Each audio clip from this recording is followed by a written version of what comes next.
Does your K&N filter look like this? Get it from looking like this to looking like this again. So obviously the first thing you're gonna have to do is take it off. Nice and easy.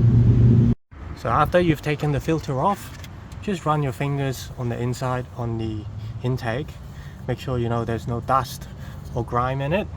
So what that means is the filter is still doing its thing and it's not sucking dust and grime through it.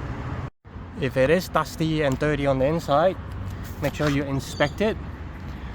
Make sure there are no holes, no visible holes or anything broken. If it has, then yeah, you're gonna need a new one. The next thing I'm going to do is hit the outside with a bit of degreaser.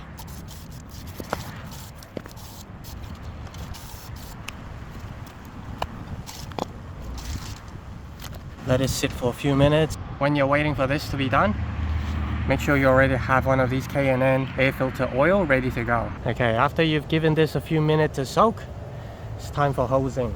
Make sure the water flow isn't too powerful. What I'm doing now is just hosing off the top where there's a bit of grime. And then after that, make sure you're doing it from the inside. Hose it out from the inside. Because the last thing you want is to hose the dirty things through the filter onto the inside. You can kind of see some of the grime and dust, some of the grime and whatever coming through.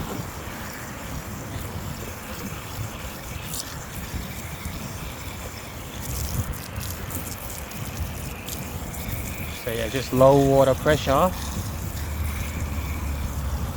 and just be as thorough as you can.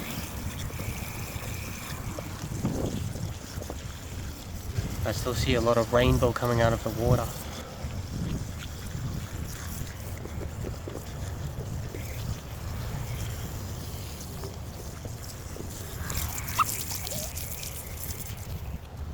Okay.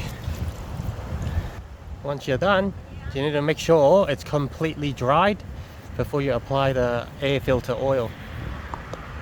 Alright, to speed up the process, I'm just gonna use some compressed air to dry it out. Once again, blow the air from inside out.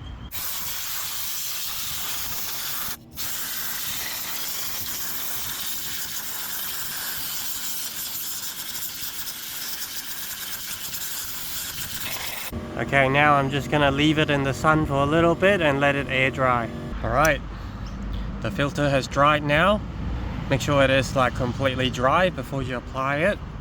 Once again, with this, just shake it for about a solid minute and make sure you remember to apply on the inside as well.